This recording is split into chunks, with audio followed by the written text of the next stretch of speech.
Komisi Pemberantasan Korupsi menahan dua petinggi perusahaan BUMN PT BGR. Bupati Kepulauan Meranti Muhammad Adil ditetapkan KPK sebagai tersangka.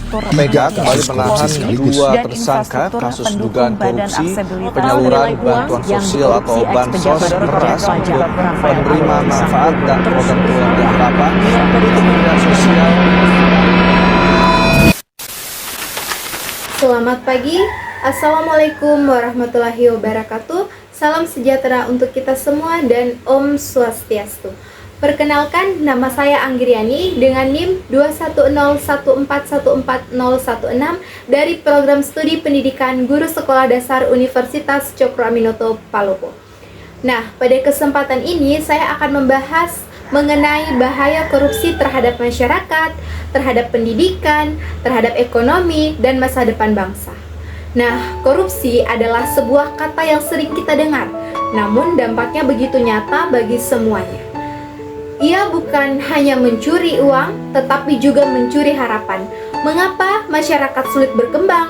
Mengapa pendidikan menjadi tertinggal? Dan mengapa ekonomi di Indonesia menjadi melemah? Jawabannya hanya ada satu permasalahan, yaitu korupsi. Hari ini kita tidak hanya berbicara tentang dampaknya, kita juga mengingatkan diri bahwa korupsi adalah musuh kita bersama yang harus kita lawan. Karena tanpa kejujuran tidak ada masa depan, dan tanpa masa depan bangsa akan kehilangan arah.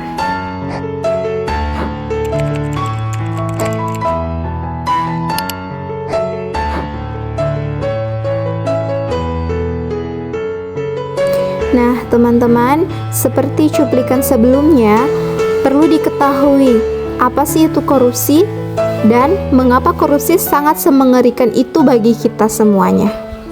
Nah, secara yuridis, korupsi adalah tindakan yang dilarang dan diatur di dalam Undang-Undang Nomor 31 Tahun 1999 menjadi Undang-Undang Nomor 20 Tahun 2001 tentang pemberantasan tindak pidana korupsi serta KUHP Undang-Undang Nomor 1 Tahun 2023. Selanjutnya ada pun bentuk-bentuk korupsi. Yang pertama suap, yang kedua penggelapan dalam jabatan, yang ketiga gratifikasi, yang keempat perbuatan curang, yang kelima penyalahgunaan wewenang, yang keenam pemerasan, yang ketujuh konflik kepentingan dalam pengadaan, yang kedelapan merintangi proses peradilan. Nah, kemudian ada pun dampak-dampak yang disebabkan oleh korupsi, yaitu berdampak pada lingkungan masyarakat, lingkungan pendidikan, lingkungan ekonomi, dan juga masa depan bangsa Indonesia. Nah, lalu apa saja sih dampak dari korupsi di berbagai bidang itu? Nah, dampak yang pertama yaitu dampak lingkungan masyarakat, yaitu menghambat pembangunan. Uang yang seharusnya digunakan untuk pembangunan infrastruktur, pendidikan, dan kesehatan justru disalahgunakan untuk kepentingan pribadi oleh para koruptor. Hal ini menyebabkan pembangunan menjadi lambat dan tidak merata. Selanjutnya ada kesenjangan sosial. Korupsi memperkaya segelintir orang dan membuat sebagian besar masyarakat hidup dalam kemiskinan. Hal ini menyebabkan kesenjangan sosial yang semakin lebar.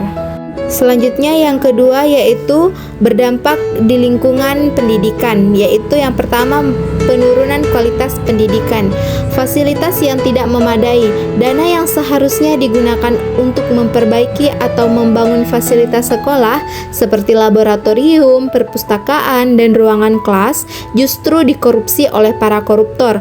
Akibatnya, siswa belajar dalam kondisi yang tidak nyaman dan kurang mendukung dalam proses pembelajaran. Nah, selanjutnya ada diskriminasi dalam penerimaan siswa. Penerimaan siswa baru seringkali didasarkan pada hubungan kekerabatan atau pemberian suap, sehingga siswa yang berprestasi tetapi tidak mampu secara finansialnya kesulitan untuk masuk ke sekolah favoritnya. Selanjutnya yang ketiga yaitu berdampak pada lingkungan ekonomi, yaitu meningkatnya biaya transaksi. Ketika biaya transaksi naik, produsen cenderung membebankan biaya tambahan tersebut kepada konsumen. Ini berarti harga barang dan jasa sehari-hari akan semakin mahal, sehingga mengurangi daya beli masyarakat. Nah, selanjutnya ada memperlambat pertumbuhan ekonomi. Dana yang seharusnya digunakan untuk proyek-proyek produktif seperti infrastruktur dan pembangunan industri justru dialihkan untuk kepentingan pribadi para koruptor. Hal ini menyebabkan pertumbuhan ekonomi menjadi melambat. Dari dampak tersebut, ini juga berdampak pada masa depan bangsa, yaitu menurunnya kualitas pelayanan publik, meningkatnya ketimpangan sosial, dan rusaknya lingkungan.